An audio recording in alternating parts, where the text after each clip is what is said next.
नमस्कार, मैं हूं दिव्या और आप देख रहे हैं सिटी हलचल। खबर जरा हटकर हम आपको कराते हैं दिन भर की तमाम ताजा खबरों से रूबरू। और आइए अब नजर डालते हैं आज के मुख्य समाचारों पर।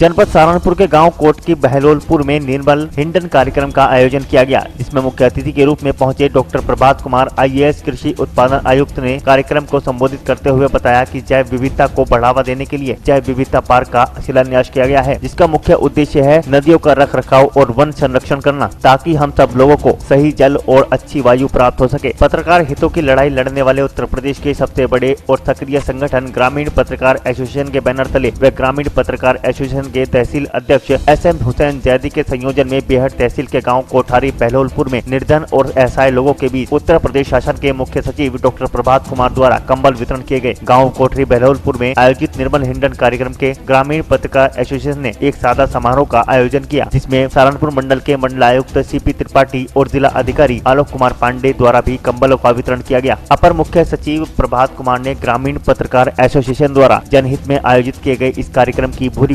प्रशंसा करते हुए साधुवाद दिया। तो वहीं संगठन के जिला अध्यक्ष आलोक तनेजा ने बेहट इकाई को कार्यक्रम के सफल आयोजन पर हार्दिक बधाई भी दी। उन्होंने संगठन से जुड़े तमाम पत्रकारों को जनहित में कार्य करने का आह्वान किया। कार्यक्रम में मुख्य विकास अधिकारी रेणु तिवारी, ग्रामीण पत्रकार एसोसिएशन के तहसील प्रवक्ता नौशाद राही, पत्रकार शैंकी अरोड़ा, MM मलिक, इकबाल खान, विनोद सैनी, धर्मेंद्र सैनी, खुर्शीद आलम, चौधरी जावेद, अब्दुल सत्तार, गुड्डू पीरजादा, मारूफ मिर्जा, भवानी सिंह सहित पत्रकार मौजूद रहे।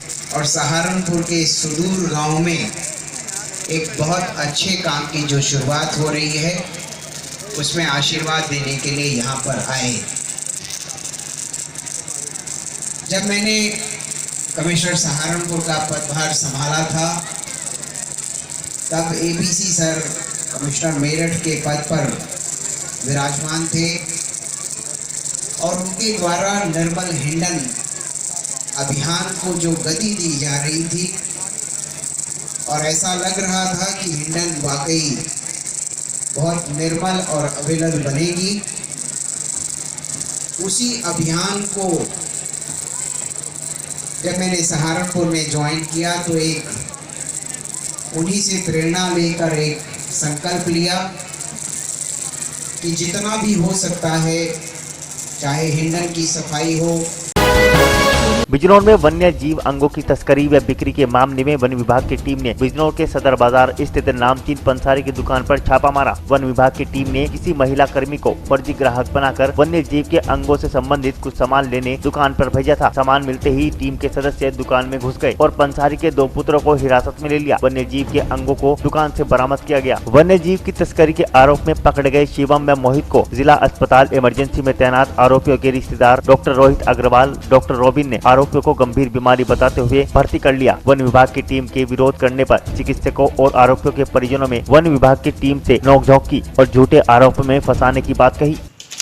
वो कल शाम को हमको एक सूचना मिला, वो बिजनौर के बाजार के अंदर एक दुकान में वो मॉनिटर लिजर्ड है, वो हिंदी में चंदन को उसका जेनिटल पार्ट, और दूसरा वो हिली एरिया में एक बटरफ्लाई होता है उसका कैटरपिलर, एंड तीसरा वो शियारी सिंह, एंड फोर्थ दूसरा एक वाइट कलर का पाउडर।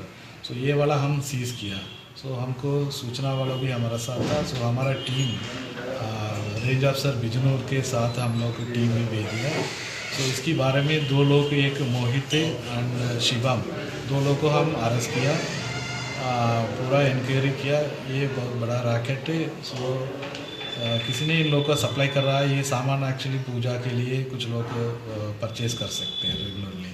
अच्छा। सो इसी के बारे में 2 लोग को अरेस्ट कर दिया। उनको हम आज कोर्ट में प्रोड्यूस करेंगे। इन वाइल्ड लाइफ प्रोटेक्शन एक्ट के रिलेवेंट धारा के अंदर इनको बुक किया।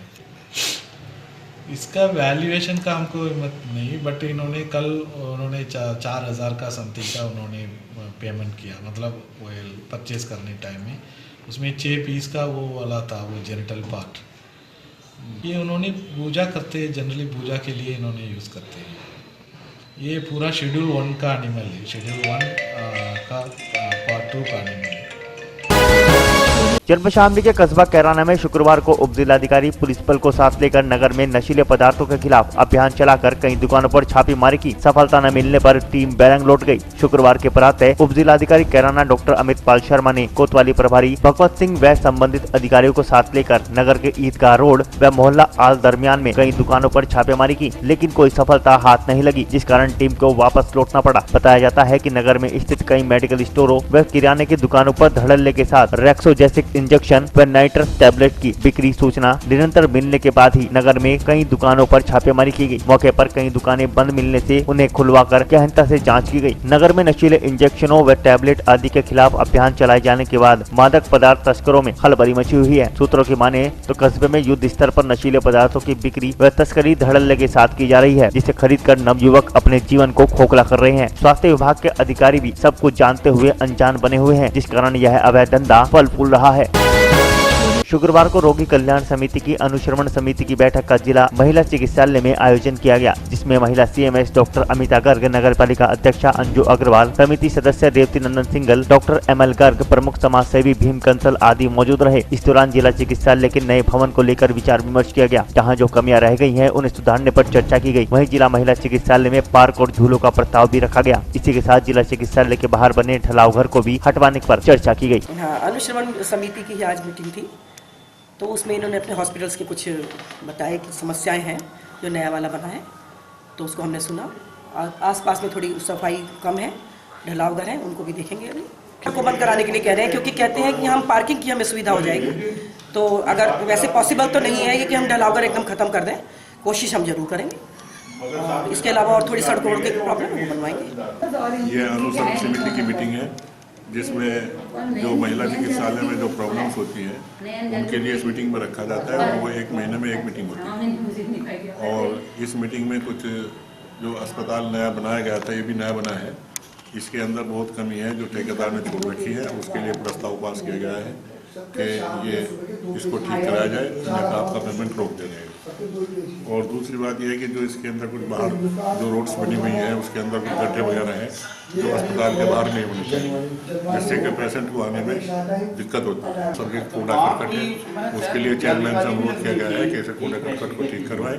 और बाकी PWD विभाग को सूचित किया जाएगा DM के द्वारा कि जो सड़कों में गड्ढे हैं उनको ठीक करवाए जाए। इसी किस्म की अन्य समस्याएं हैं अस्पताल की, वो रखा गया है और उसके प्रस्ताव पास किए गए हैं। हमारी रोगी कल्याण समिति की मीटिंग है, इसकी अनुश्रवण समिति की, जिसके कि चेयरमैन हैं मैडम अंजू अग्रवाल जी, और उनके और मेंबर्स हैं डॉक्टर ML गर्ग साहब एंड रेवती नंदन जी, और भीम कंसल जी हमारे जो कार्यकारी समिति है उसके जो है मेंबर हैं। तो आज सब लोग हैं यहाँ इकट्ठे हुए हैं अस्पताल के और अस्पताल के चारों तरफ की व्यवस्था को सुदृढ़ करने के लिए, जो कि सरकारी एजेंडा है। और उसके तहत ये है कि एक तो मुख्य था कि जो हमारा हॉस्पिटल जो अच्छे से मतलब चलाने, नई बिल्डिंग में जो हम लोग शिफ्ट हुए हैं जो चला रहे हैं, तो उसमें कई दिक्कतें आ रही हैं। बिल्डिंग के है तो वो छोटी छोटी दिक्कतें, लेकिन कभी कभी वो बड़ी बन जाती हैं। जैसे कि सेप्टिक टैंक में दिक्कतें आ रही हैं, और दिक्कतें आ रही हैं। इंटरकॉम हमारा बहुत अच्छे से नहीं चल रहा है, बंद हो जाता है, तो क्योंकि वो अभी इन्हीं 1 साल तक इन्हीं लोगों के अंडर में है, HSCC के अंडर ही है सारा। तो हम लोग अपने लोकल स्तर पे भी हम कुछ नहीं उसमें खर्चा कर पाते हैं। दूसरा यह है कि एक मुद्दा था कि अस्पताल के बाहर की सफाई कराने की, जो हम लोगों ने अभी शासी निकाय में रखा था, तो उसमें ये कहा गया था कि ये नगर पालिका द्वारा कराया जाएगा सफाई, उन्हीं का कार्य। और जैसा कि मैडम ने बताया है कि वो उनके प्लान में है कि उन्हें कूड़ा घर यहाँ से हटवाने हैं, और उनके के साथ वो ऊपर मरीजों के पास तो भेजना मना है, और इसलिए वो बच्चे परेशान ना हो, उनके रिश्तेदार परेशान ना हो, तो उसके लिए झूला पार्क की प्रस्तावित है। और वो आपसे देखते हैं कि हम जो है किस तरह उसको डेवलप करा पाते हैं। उत्तर प्रदेश के मुख्यमंत्री योगी आदित्यनाथ के संगठन हिंदू युवा वाहिनी के कार्यकर्ताओं ने जिला अधिकारी कार्यालय पर नारेबाजी करते हुए जोरदार प्रदर्शन किया। प्रदर्शन के दौरान हिंदू युवा वाहिनी के कार्यकर्ताओं ने जिला प्रशासन पर गंभीर आरोप भी लगाए। उनका कहना है कि जिला प्रशासन पीड़ितों की समस्याओं की सुनवाई न करके योगी सरकार को बदनाम करने का काम कर रहा है। दरअसल शुक्रवार को कलेक्ट्रेट स्थित जिला अधिकारी कार्यालय पर सूबे के मुख्यमंत्री योगी आदित्यनाथ जी के संगठन हिंदू युवा वाहिनी के सैकड़ों कार्यकर्ता धरने पर बैठ गए। धरने पर बैठे हिंदू युवा वाहिनी के कार्यकर्ताओं ने जिला प्रशासन के खिलाफ जमकर नारेबाजी करते हुए जोरदार प्रदर्शन किया। वहीं प्रदर्शनकारी कार्यकर्ताओं ने जिला प्रशासन को सरकार विरोधी बताते हुए कई गंभीर आरोप लगाए। जिला प्रशासन पीड़ित की समस्याओं की सुनवाई न करके योगी सरकार को बदनाम करने का काम कर रहा है। अगर हिंदू युवा वाहिनी की मांगे जल्द ही पूरी नहीं होती हैं, तो हिंदू युवा वाहिनी अपने स्टाइल में जिला प्रशासन से बात करेगी। हिंदू युवा वाहिनी की तरफ से कई बार ज्ञापन दिए गए, कई समस्याओं को लेकर डीएम दफ्तर में, एडीएम के यहाँ पे, नगर पालिका में कहीं जाए, लेकिन अधिकारी जो हैं कानों में रुई दिए बैठे हैं। किसी भी काम को करने की उन्होंने कसम खा रखी है, कोई काम नहीं करना किसी प्रकार का। एक अवध विहार का मामला है, उसके यहाँ विस्फोट हो गया था गैस सिलेंडर से। एक नरेंद्र कश्यप जी हैं, उनका नौकरी का मामला है, कोर्ट के आदेश है, उन्हें आज तक नौकरी नहीं मिली। एक तालाब का मामला है पावटी का, उसमें जाँच हो रही है, कई बार गाँव में झगड़ा हो चुका आपस में। ये मामले हैं, इस तरह के मामले हैं, इन्होंने कसम खा रखी है किसी भी काम को करना नहीं है, पब्लिक को भिड़ाना है आपस में, किसी प्रकार का कोई काम करना नहीं है। संगठन इन लोगों के साथ खड़ा है, संगठन में इनका काम करके रहेगा, किसी काम को पीछे नहीं छोड़ सकता। योगी जी अब अधिकारियों को आदेश दे सकते हैं, सब काम करवा रहे हैं, लेकिन कुछ अधिकारी और कुछ वरिष्ठ नेता यहाँ पे जुड़े हुए हैं जिन्होंने ये कि योगी जी को बदनाम करने के लिए किसी प्रकार का काम होने नहीं देना जिले में, किसी प्रकार का भी। डीएम साहब को हटाने की बात नहीं कही मैं उनका संज्ञान में जो जितने मैटर हैं उन मैटरों को हल करने की बात करेंगे। अधिकारियों की हमारे पास शिकायत आई हुई है, उनके हमारे पास उनके नाम है, उन्हें हम आने वाले समय में रखेंगे, लेकिन काम उन्हें करने पड़ेंगे। जो गरीब आदमी जिसके जिस प्रकार के जो काम है, संगठन का काम है, काम करवाना, कोई काम नहीं कर रहा है। कारण मुख्यमंत्री को बदनाम करना चाहते हैं, कोरे कोरे किसी तरह तो पैसे दे दो, काम करा लो बस। क्या तो वाहिनी एक इस तरह का संगठन है, किसी प्रकार से कोई पैसा लेता नहीं है, किसी को देता नहीं है, पब्लिक की बात उठाता है, पब्लिक के काम के लिए खड़े हुए हैं हम 24 घंटे। तो ऐसा ही है, आप भी देख रहे हैं। 7 महीने की रिपोर्ट दे सकता मैं आपको, क्या पूरी कोशिश, पूरी कोशिश है हर तरीके से। इसमें डीएम साहब से मिलना चाह रहे हैं फिलहाल हम, अगर एडीएम अमित कुमार जी आ रहे हैं उनसे मिलेंगे। स्तर पर हिंदू युवा वाहिनी बड़े स्तर पर अपने दम पे, अपने स्टाइल में इन अधिकारियों को दिखाई कि हिंदू वाहिनी संगठन क्या आई होगी आदित्यनाथ जी को, जो बदनाम करना चाह रहे हैं लोग। सहारनपुर एसएसपी दिनेश कुमार के निर्देशन में चलाए जा रहे शातिर धरपकड़ अभियान के तहत थाना सदर बाजार पुलिस को बड़ी सफलता मिली है, जिसमें पुलिस टीम ने मुखबिर की सूचना पर राजवाही की पटरी के आगे 3 वाहन चोरों को गिरफ्तार कर लिया, जिनकी निशानदेही पर पुलिस ने चोरी के 6 वाहन बरामद किए। एसएसपी दिनेश कुमार ने मामले का खुलासा करते हुए बताया कि पकड़े गए तीनों वाहन चोर शातिर किस्म के अपराधी हैं, जो वाहनों को चोरी कर अन्य जनपदों में फर्जी कागज तैयार कर बेच देते थे। पुलिस ने तीनों शातिर वाहन चोरों को मुकदमा दर्ज कर जेल भेज दिया है। सफलता मिली है, जिसमें जो कोतवाली सदर बाजार की टीम के द्वारा 3 लोगों को अरेस्ट किया गया और 6 मोटरसाइकिल बरामद किया गया है और 2 और वाहन चोर भागने में सफल रहे हैं। जो 6 मोटरसाइकिल बरामद हुआ है उनमें से 3 मोटरसाइकिल हमारे जनपद का ट्रेस हुआ है, जिसमें कुतुबशेर, कोतवाली देहात और सदर बाजार थाने की मोटरसाइकिल रिकवर हुए हैं, जो पहले से एफआईआर रजिस्टर्ड है। बाकी उनको भी ट्रेस कर रहे हैं कि एफआईआर कहाँ रजिस्टर्ड है और इनका मालिक कौन है, क्या है। और ये जो पकड़े गए चोर तीनों हमारे जनपद के रहने वाले हैं, 2 कुतुबशेर के रहने वाले हैं और 1 अन्य थाने के रहने वाले हैं। बाकी 2 और जो भागे हुए हैं वो भी हमारे जनपद के रहने वाले हैं। पूछताछ के दौरान ये पता चला कि और भी वाहन इनसे रिकवर होने का संभावना है।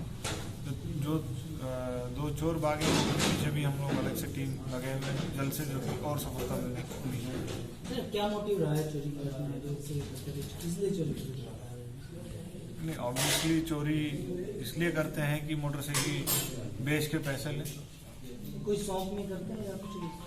ऐसे कोई विशेष बात तो सामने नहीं आया है, बस ये है कि मोटरसाइकिल चोरी इसलिए करते थे, उसको किसी मिस्त्री के माध्यम से भिजवाते थे और पैसे लेके पौने दाम में बेच के पैसे जो मिलता उसको खूब खर्च करते थे। उत्तराखंड के जनपद हरिद्वार में 501 कुंडिया भारत माता आराधना महायज्ञ भूमि पूजन में उत्तराखंड के मुख्यमंत्री त्रिवेंद्र सिंह रावत मुख्य अतिथि के रूप में आए। हरिद्वार में भारत माता आराधना महायज्ञ का भूमि पूजन हुआ, जिसमें उत्तराखंड के मुख्यमंत्री त्रिवेंद्र सिंह रावत मुख्य अतिथि के रूप में मौजूद रहे। उनके साथ ही हरिद्वार शहर के विधायक मदन कौशिक भी रहे। यज्ञ का आयोजन पूज्य स्वामी सत्यमित्रानंद गिरी जी महाराज द्वारा करवाया गया। उत्तराखंड के मुख्यमंत्री ने कहा कि पूज्य स्वामी सत्यमित्रानंद जी ने भारत माता मंदिर की स्थापना की और उन्होंने अपने समाज को और नई जनरेशन को एक संदेश दिया, जब देश रहेगा तो हम सब रहेंगे, जब देश सुरक्षित है तो हम सब सुरक्षित हैं और देश हित से ही बना है। उन सब की प्रतिभाओं को भारत माता मंदिर में स्थापित किया गया और एक तरह से हम यह कह सकते हैं कि उन्होंने भविष्य को समझा और काल के चक्र को समझा और भारत माता मंदिर की स्थापना की और आज यहाँ पर भारत माता आराधना महायज्ञ की शुरुआत हो रही है। निश्चित रूप से इससे देश को और जो राष्ट्रीय ताकतें हैं उनको भी ताकत मिलेगी। पूज्य स्वामी सत्यमित्रानंद गिरी जी भारत माता मंदिर की स्थापना की और उन्होंने अपने समाज को और नई जनरेशन को एक संदेश दिया, जब देश रहेगा तो हम सब रहेंगे, अगर देश सुरक्षित है तो हम सब सुरक्षित हैं और देश जिनसे बना है उन सब की प्रतिमाओं को उन्होंने स्थापित किया यहाँ पर। और एक तरह से हम ये कह सकते हैं कि उन्होंने भविष्य को समझा, काल के चक्र को समझा और भारत माता मंदिर की स्थापना की। आज यहाँ पर भारत माता आराधना यज्ञ की शुरुआत हो रही है। निश्चित रूप से इससे देश को और जो राष्ट्रीय ताकतें हैं उनको ताकत मिलेगी। और उनके हाथ पैर में बेड़ियां बनी होती थी तो भी बोलते थे कि वेणी के स्वर में वीणा का स्वर हो, भारत जननी तेरी जय हो विजय।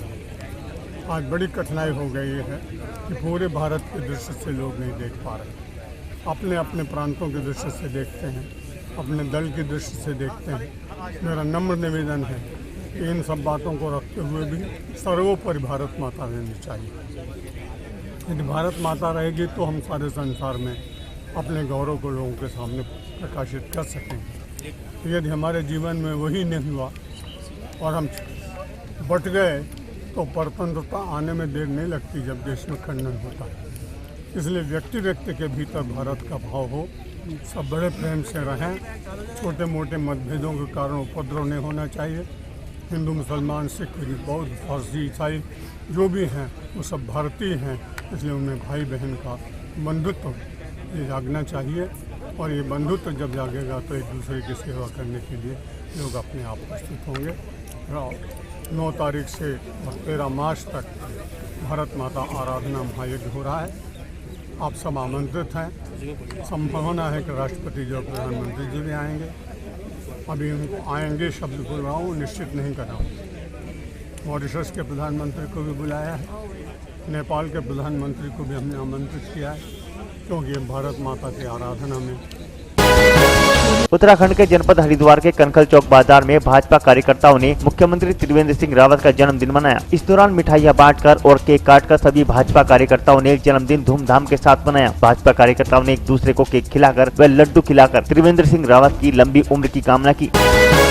जिला अधिकारी सहारनपुर आलोक कुमार पांडे की अध्यक्षता में व सहायक सूचना निदेशक के संयोजन में आयोजित जिला स्तरीय पत्रकार स्थायी समिति की बैठक में मौजूद ग्रामीण पत्रकार एसोसिएशन के जिला अध्यक्ष आलोक तनेजा, मानव जगत के संपादक वीर सिंह कुंडलीवाल, वरिष्ठ पत्रकार वीवी गौतम, पत्रकार रोहित नेगी, कवरेज को पहुंचे वेद प्रकाश पांडे, अनीश सिद्दीकी, समिति सदस्य व ग्रामीण पत्रकार एसोसिएशन के जिला अध्यक्ष आलोक तनेजा ने प्रेस क्लब स्थापना सहित बड़गांव में अमर उजाला प्रतिनिधि अशोक पुंडीर की शब्बीरपुर जाते हिंसा के दौरान कैमरा तोड़े जाने की मुआवजा राशि दिलवाए जाने सहित थानों में पत्रकारों की सूची व पत्रकारों से थानों में सरकारी कार्यालयों में सौहार्दपूर्ण व्यवहार किए जाने और पत्रकारों के लिए जिला चिकित्सालय में चिकित्सा परीक्षण पर्ची की अलग से विंडो स्थापित किए जाने की मांग की। इस दौरान कई अन्य मामले भी रखे गए। जिलाधिकारी आलोक कुमार पांडे ने सभी बिंदुओं पर त्वरित कार्रवाई के निर्देश संबंधित अधिकारियों को दिए। बैठक के अंत में स्थायी समिति के वरिष्ठ सदस्य वीर सिंह कुंडलीवाल, वीवी गौतम, आलोक तनेजा, रोहित नेगी, अनीश सिद्दीकी, वेद प्रकाश पांडे ने पत्रकार उत्पीड़न के मामलों में कमी आने पर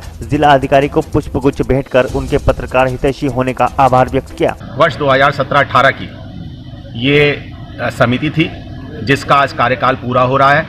आज ये अंतिम बैठक इस वर्ष की हुई है जिसमें जो जिलाधिकारी आवास पर बुलाई गई थी, जिसमें जिलाधिकारी महोदय ने पत्रकारों की जो ग्रीवेंसेस थी उसको बहुत गंभीरता से सुना और उसके लिए deputy director information Sudhir Kumar ji को उसके दिशा निर्देश दिए हैं। और इसमें हमारे बहुत वरिष्ठ पत्रकार जो स्थायी समिति के सदस्य हैं, वीर सिंह कोटलीवाल जी इसमें रहे हैं। हमारे बहुत ही वरिष्ठ पत्रकार वीवी गौतम साहब इसमें सदस्य हैं, वो रहे हैं। मैं स्वयं इसमें सदस्य रहा हूँ। रोहित नेगी जी इसमें सदस्य हैं, वो रहे हैं। और उप सहायक निदेशक सूचना के संयोजन में ये समिति की बैठक आयोजित की गई है।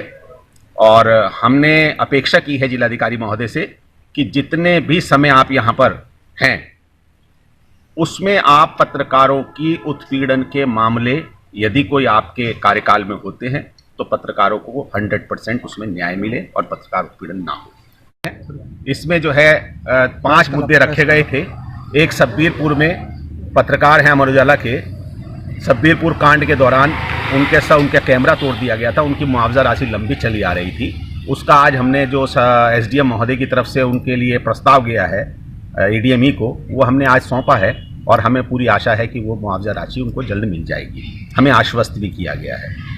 एक मीडिया संकुल बनना है, प्रेस क्लब, उसका मामला रखा गया है। जिलाधिकारी ने हमें आश्वस्त किया आप ज़मीन तलाश ले और तो वो बनवा दिया जाएगा। उसके लिए 3 करोड़ रुपया यहाँ पर आ गया है। जनपद में अब तक जो पत्रकार उत्पीड़न का मामले हुए हैं वो शून्य हैं। जो हुए थे उसमें अधिकतर में पत्रकारों के हित में कार्य हुआ है और पत्रकारों के जो उत्पीड़न के मामले हैं आज की तारीख तक शून्य। आज की इस बैठक में जो हमारे सहयोग करने वाले साथियों में रहे हैं जिन्होंने यहाँ कवरेज किया है, वो अनीस सिद्दीकी साहब जो राष्ट्रीय स्वरूप के प्रभारी हैं वो रहे हैं। वेद प्रकाश पांडे जो दैनिक प्रभात के प्रभारी हैं वो रहे हैं। अवनीश जी जो वॉइस ऑफ लखनऊ के हैं वो रहे हैं। धर्मेंद्र अनमोल जो प्रेस छायाकार हैं वो रहे हैं। रोहित नेगी जी जो पत्रकार हैं वो भी इसमें रहे। आगामी 25 दिसंबर को बहेलिया समाज के राष्ट्रीय अध्यक्ष माननीय नेम सिंह बहेलिया की अगुवाई में अपने समाज को जागरूक करने के लिए एकत्र करने के लिए हरिद्वार में जटवाड़ा पुल के समीप दशहरा ग्राउंड में एक आयोजन होने जा रहा है, जिसमें दूर दराज से बहेलिया समाज के लोग एकत्रित होंगे, जहां दबे कुचले बहेलिया समाज के लोगों के उत्थान के लिए अपनी आवाज सरकार तक पहुँचाने के लिए राष्ट्रीय बहेलिया जनजाति मंच के माध्यम से अपनी मांगों को रखेंगे। जहाँ एक तरफ प्रधानमंत्री नरेंद्र मोदी की मुहिम पूरे देश में घर घर में शौचालय बनाने की योजना सरकार द्वारा चलाई जा रही है, जबकि एक तरफ बहेलिया समाज के लोग खुले में शौच करने पर मजबूर हैं और बहेलिया समाज के लोगों का ये भी कहना है कि उनको खुले में ही रहना पड़ता है और प्रशासन द्वारा भी परेशान किया जाता है। देखते हैं कब तक बहेलिया समाज के लोगों को न्याय मिलता है। हमारे को हर चीज का परेशानी समाधान करना पड़ रहा है। कोई चीज की सुविधा नहीं है हमको, नहीं तो यहाँ पानी की सुविधा है हमको, नहीं तो लाइटिंग की सुविधा है, कुछ चीज की सुविधा नहीं है। क्या आपको लगता है यहाँ पे आपको प्रशासन के लोग? ना तो घर है नहीं हमारे लिए, ना हमारे पास छप्पर नहीं है, हमारे पास कुछ नहीं है, खुले आसमान में रहते हैं हम। करते हैं पुलिस वाले आते हैं, कभी कभी भगा भी देते हैं, टेंट उखाड़ के फेंक देते हैं, खूब परेशान करते हैं पुलिस वाले यहाँ के। और सब लड़कियों को गाली देंगे, औरतों को गाली देने लगते हैं, बहुत गंदी गंदी बातें भी बोलते हैं पुलिस वाले। मेरे पास कुछ नहीं है, न कोई कागज दे रखा है, न प्रमाण पत्र दे रखा है, कुछ नहीं दे रखा है सरकार ने हमारे लिए। वोटर आईडी है हमारे पास, वोट डालते हैं, हर साल डालते हैं। और क्या कहते हैं, प्रधानमंत्री को भी हम देते हैं वोट, सब चीज देते हैं हम। ऐसे नहीं है कि क्या कहते हैं नहीं देते, हम सरकार में नहीं खड़े होते हैं, सब करते हैं। जाति प्रमाण पत्र नहीं है हमारे पास और कुछ सुविधा नहीं दे रखी है, मगर हमारे पास वोट मांगने सरकार जरूर आती है। हमारी मांग ये है कि सर, हमारा दबा कुचला समाज है, रोडों के किनारे झूपड़ झुग्गी लगा करके अपने बच्चों का पालन पोषण करता है। मोदी जी ने कहा था कि सबका साथ और सबका विकास होगा। हमने भी बड़े सपने थे। हमारे हाथ में एक टिपन्ना दे दिया गया, पहचान पत्र, आधार कार्ड, जिसमें हमें सिर्फ वोटर बना लिया गया, वोटर नाम पर यूज़ किया जाता है। आज तक हमारे समाज को किसी भी तरीके की कोई सुविधा नहीं है, ना आवास सुविधा है, ना लैट्रिन बाथरूम सुविधा है, ना ही हमारे समाज को कोई आरक्षण है, ना ही हमारे समाज पर कोई जगह है, ना ज़मीन है, जो कि हम मूल निवासी भारतवासी हैं। मगर मोदी सरकार ने वादे करे कि मैं दबे कुचले पिछड़े वर्ग जितने भी मुक्त समाज हैं, मैं सभी का साथ और सभी का विकास करूंगा और भारत के अंदर गरीबी को दूर करूंगा। मगर हमारे साथ तो शोषण हो रहा है। हमारे साथ तो जब से मोदी सरकार आई है, जगह जगह से जो हम अपने 2 पैसे की रोजी रोटी रोडों के किनारे तंबू टेंट लगा करके जो कमा लिया करते थे, आज मोदी सरकार में पुलिस प्रशासन ने अत्याचार हम पे कर रखा है। पुलिस प्रशासन हमारे बच्चों को आता है अनाप शनाप गालियों से पेश आता है, अनाप शनाप गंदगी हमारे साथ होती है। हमारी माताएं बहनें बैठी रहती हैं, हमारे सामने गंदी गंदी गालियों से व्यवहार होता है। लेडीज़ें बोलती हैं, उनके साथ भी गंदी गंदी व्यवहार किए जाते हैं। तो हमारे साथ उल्टे सीधे झूठे मुकदमों में अनाप शनाप हम लोगों को फंसाया जा रहा है। जिन्होंने आज तक आपस का एक साथ 17 नहीं है, उन पे बड़ी बड़ी डकैती, 96 की डकैती, मर्डर, कत्ल, दुनिया के ऐब लगाए जा रहे हैं। हम तो जी रहे हैं मगर जीने का कोई मामला नहीं है। आज भी खुले आसमान के नीचे जीने को परेशान है, दुखी हैं और मजबूर हैं, जिसके कारण आज बरसात आए तो, आंधी आए तब, गर्मी आए तब, ये जरा सारी झोपड़ियाँ हम लोगों ने लगा रखी हैं। इन झोपड़ियों में टाइम काटते हमारे बच्चे तराई रहते हैं। ना ही हमारे लिए कोई पढ़ाई की शिक्षा है, ना ही हमारे बच्चों को पढ़ने लिखने की सुविधा है, ना ही हमारे लिए कोई आवास है, ना ही कोई। अभी मोदी जी ने एक सवाल उठाड़ा महाराष्ट्र के अंदर, क्या कहा कि जो बाहर लेटरिन करने जाएगा उसको 1200 रुपये का फाइन पड़ेगा। मैं मोदी जी से पूछना चाहता हूँ, जिनके पास आवास नहीं, जिनके पास रहने को ज़मीन नहीं, जिनके पास बैठने को जगह नहीं, वो लेटरिन कहाँ बनाएगा और फिर लेटरिन करने कहाँ जाएगा? मोदी जी, हम दबे कुचले समाज से, बहुत पिछड़े वर्ग के लोग हैं। हमारे समाज में कोई शिक्षा नहीं है, हमारा आरक्षण नहीं है, हमारा नेता कोई कैसे बने, हमारा चेयरमैन कोई कैसे बने? अरे जब अंग्रेजों ने आकर के और हमारे देश को गुलाम बनाया, ना कोई हिंदू था, ना कोई मुसलमान था, ना कोई सिख था, ना कोई ईसाई था, सबके सब एकजुट होकर के लड़े और देश को आज़ाद कराने का काम किया। मगर समस्त समाज के लिए सुविधा हो गई और साहब हमारा समाज तो आज भी रोडों के किनारे भटक रहा है और साहब अत्याचार और भ्रष्टाचार को झेल रहा है। क्या लगता है आपको नेम सिंह बहेलिया जी के अगुवाई में आपकी जो मांगे हैं वो सरकार तक पहुंचेंगी? नेम सिंह बहेलिया जी ने हमें आश्वासन दिया है कि आप एकजुट हो, एकजुट हो। सबकी सुनवाई हुई है और आपकी भी सुनवाई होगी। मैं वादा करता हूँ, उन्होंने बड़े बड़े वादे हमसे करे हैं कि मैं वादा करता हूँ कि आपका हक आपको दिला कर रहूँगा। और हमें नेम सिंह जी पर पूरा विश्वास है, हमारे बच्चों को विश्वास है, समस्त हमारे पूरे भारत कन्याकुमारी से लेकर के और कश्मीर तक को पूरा संतुष्ट है कि हमारा नेम सिंह बहेलिया हमको जरूर हमारी हिस्सेदारी और हमारा आरक्षण दिला करके रहेंगे।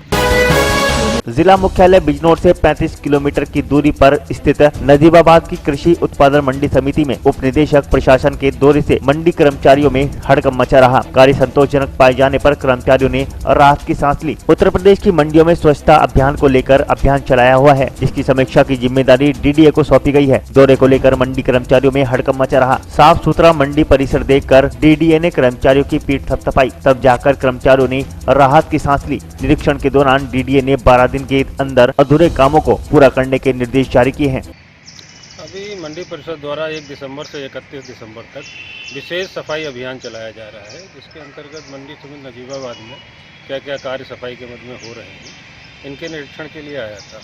तो निरीक्षण किया गया, मंडी में काफ़ी अच्छा काम किया है सचिव द्वारा और थोड़े बहुत काम अभी अधूरे हैं, जैसे पोल की पेंटिंग है, पेड़ों की पुताई है, नालियों की सफाई है, प्लेटफार्म के आसपास घास कूड़ा लगा हुआ है उसकी सफाई है, बाउंड्री की रंगाई है। ये काम अधूरे हैं, तो अभी टाइम है हमारे पास करीब 12-13 दिन का, 31 दिसंबर तक का अभियान है, तो ये पूरा कर लेंगे। उसी का निरीक्षण किया हमने, संतोषजनक पाया गया। सर, स्वच्छता को लेकर कोई संदेश देना चाहेंगे आप? नहीं, वो स्वच्छता ही अच्छे स्वास्थ्य का परिचायक है, इसलिए हम सभी का फर्ज बनता है कि अपने आसपास, अपने घर को, अपनी मंडी को, अपने दुकान को स्वच्छ रखें। उत्तराखंड के जनपद हरिद्वार में गुरुवार को सभी युवा एकत्र हुए, जहां सभी ने क्रांतिकारी राम प्रसाद बिस्मिल, अशफाक उल्लाह खां और रोशन सिंह की शहीदी दिवस पर माल्यार्पण कार्यक्रम का आयोजन किया, जिसमें उन्होंने शहीद भगत सिंह की प्रतिमा पर माल्यार्पण कर अपने श्रद्धा सुमन अर्पित किए। वहीं उन्होंने नगर निगम से अपील की है कि तीनों क्रांतिकारी वीरों की प्रतिमा नगर में लगवाई जाए। उत्तराखंड के जनपद हरिद्वार में चिन्हित राज्य आंदोलनकारी समिति के बैनर तले दर्जनों पदाधिकारी और कार्यकर्ता नगर मजिस्ट्रेट कार्यालय पर पहुंचे, जहां उन्होंने जोरदार प्रदर्शन किया और अपनी 3 सूत्रीय मांगों को लेकर राज्य सरकार को संबोधित एक ज्ञापन नगर मजिस्ट्रेट को सौंपा, जिसमें उन्होंने राज्य आंदोलनकारियों से जुड़ी लंबी चली आ रही मांगों को जल्द से जल्द पूर्ण करने की मांग की। आज बहुत ही पवित्र दिन है। आज जो है राम प्रसाद बिस्मिल, अशफाक उल्लाह खां और रोशन सिंह तीनों महान क्रांतिकारी शहीद हुए थे आज के दिन।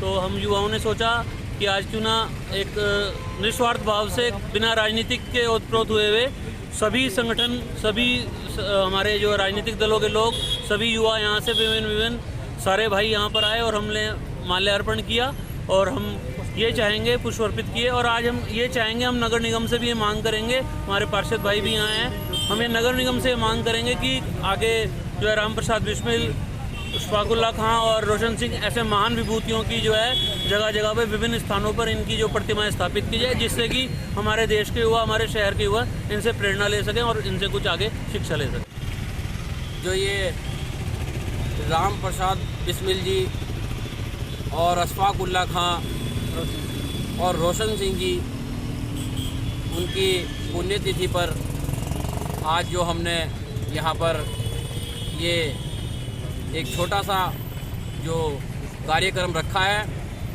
वो आज हमने पुष्प अर्पित कर भगत सिंह जी के चरणों में उनकी जो है आत्मा शांति के लिए आज यहाँ पर जो है सब युवाओं ने श्रद्धांजलि दी उनको। मैं ये मानता हूँ कि हमें उनके पद चिन्हों पर चलते हुए और उनसे प्रेरणा लेते हुए हमें भारत देश की इसी तरह सेवा करनी चाहिए, जिस तरह से इन्होंने भगत सिंह जी ने, अशफाक उल्लाह खां जैसे लोगों ने जो देश के लिए बलिदान जो दिया, इनके पद चिन्हों पर हमको चलना चाहिए और देश के लिए जो भी आहुति हमको देनी पड़े उससे हमें और युवाओं को पीछे नहीं हटना चाहिए। यही मैं आप लोगों को संदेश देना चाहता हूँ, पूरे भारतवासियों को संदेश देना चाहता हूँ। राफेल मुद्दे में जेपीसी के गठन को लेकर उत्तराखंड के जनपद हरिद्वार में कांग्रेस पदाधिकारियों और कार्यकर्ताओं ने जोरदार प्रदर्शन किया, जिसमें उन्होंने भाजपा की केंद्र सरकार के विरुद्ध जमकर नारेबाजी की। इस दौरान उन्होंने राफेल मुद्दे पर जेपीसी का गठन करने की मांग की और राफेल के संबंध में पूरी जानकारी सार्वजनिक करने की भी मांग की है। कांग्रेस की संसद में डिमांड काफी लंबे समय से चल रही है कि राफेल के लिए जेपीसी का गठन किया जाए और सरकार उसमें हिले हवाई का अपना रुख अपनाए हुए है। और अब जब से सुप्रीम कोर्ट का डिसीज़न आया है राफेल के संबंध में, जैसा आप सब लोग जानते हैं वो आधा अधूरा डिसीज़न है और उसमें भी मोदी सरकार ने सुप्रीम कोर्ट में भी जुमलेबाजी करने का काम किया है। जैसे उसने पीएससी की रिपोर्ट, सीएजी की रिपोर्ट का हवाला सुप्रीम कोर्ट ने दिया है, उससे साफ जाहिर होता है कि मोदी सरकार सुप्रीम कोर्ट को भी गुमराह करने का काम कर रही है। तो हमारी स्पष्ट मांग है कि संसदीय समिति का गठन हो, जेपीसी का गठन हो, जिसमें दूध का दूध और पानी का पानी निकल के आए और जिससे देश को पता लग सके कि इसमें अंबानी के साथ मिलके मोदी सरकार ने कितना घोटाला किया। देखिए, राफेल के मामले में काफ़ी समय से आप जैसा कि अभी बताया भी है कि अदालत में ये केस चल रहा था और मोदी सरकार ने जो आधे अधूरे तथ्य अदालत में दिए हैं उसके आधार पे सत्य निकल कर नहीं आया है और काफ़ी समय से जो एक मांग हो रही थी कि जेसीपी का गठन किया जाए, उस गठन में चूँकि जब कांग्रेस की सरकार थी तो 2G घोटाले में मोदी सरकार ने ही के जो सदस्य थे संसद के, उन्होंने खुद भी इसकी डिमांड की थी। मेरी समझ में नहीं आता कि आज वो इस जांच से क्यों बचना चाह रहे हैं। अगर उनके मन में कोई शंका नहीं है तो उनको ये जांच करानी चाहिए और तथ्य सामने लाने चाहिए। और दूसरी बात कि अदालत में आधे अधूरे तथ्य देकर उन्होंने देश को और देश की अदालत को गुमराह किया है। इसलिए कांग्रेस का ये एक मांग है और देश की जनता की भी मांग है कि वो जेसीपी का गठन करके सत्य को सामने लाया जाए और ताकि दूध का दूध और पानी का पानी। आर्य समाज रोड स्थित डीएवी डिग्री कॉलेज में चल रहे 4 दिवसीय रोवर्स रेंजर्स शिविर का शुक्रवार को विधिवत रूप से समापन हो गया, जहां रोवर्स और रेंजर्स द्वारा 4 दिन तक सीखे गए क्रियाकलापों का प्रदर्शन किया गया। वहीं शिविर में प्रशिक्षुओं के द्वारा 4 दिन के कार्यों का परीक्षण भी किया गया। इस दौरान रोवर्स और रेंजर्स में खासा उत्साह देखने को मिला। वहीं इस शिविर का विधिवत रूप से समापन हुआ। ये doctor Rajendra Prasad rover crew एवं doctor Pratibha Patil ranger team DAV college Muzaffarnagar का ये 4 दिवसीय कैंप आज इसका समापन हुआ है। और आज का जो मुख्य कार्यक्रम रहा है, इसमें बच्चों का पेंडिंग प्रोजेक्ट्स थे और इसके साथ साथ हमने एक जनरल हेल्थ अवेयरनेस के लिए एक डेंटल हेल्थ कैंप लगवाया है, जिसमें करीब 100 बच्चों ने अपने दांतों का परीक्षण करवाया है। इस डेंटल हेल्थ चेकअप में जो डॉक्टर्स थे उसमें डॉक्टर शोभित मिश्रा, डॉक्टर हीना त्यागी और डॉक्टर सचिन त्यागी, उन्होंने बच्चों को इस दांतों के ठीक रखने के बारे में कुछ सामान्य जानकारियाँ दी तथा जो जिस बच्चे को दिक्कत थी उसका समाधान भी उन्होंने किया है। आज के कैंप का जो समापन किया है वो हमारे महाविद्यालय के प्राचार्य डॉक्टर पीके गुप्ता जी के द्वारा किया गया और यहाँ पर जो बाकी हमारे सम्मानित अतिथिगण थे उनमें मिस्टर संजय आहूजा, उनकी धर्मपत्नी पूजा आहूजा जी और हमारे जिला स्काउट गाइड के सभी पदाधिकारी, जिनमें भारत भूषण जी, रेणुगढ़ जी, दहिया जी और हमारे डिस्ट्रिक्ट ट्रेनर अमित कुमार, हरिओम शर्मा, हरिओम पवार, इन सभी ने इसमें प्रतिभागिता की। और आज के अंक में बस इतना ही। कल फिर से हाजिर होते हैं कुछ और नई ताज़ा खबरों के साथ। तब तक देखते रहिए सिटी हलचल, खबर सरा हटकर।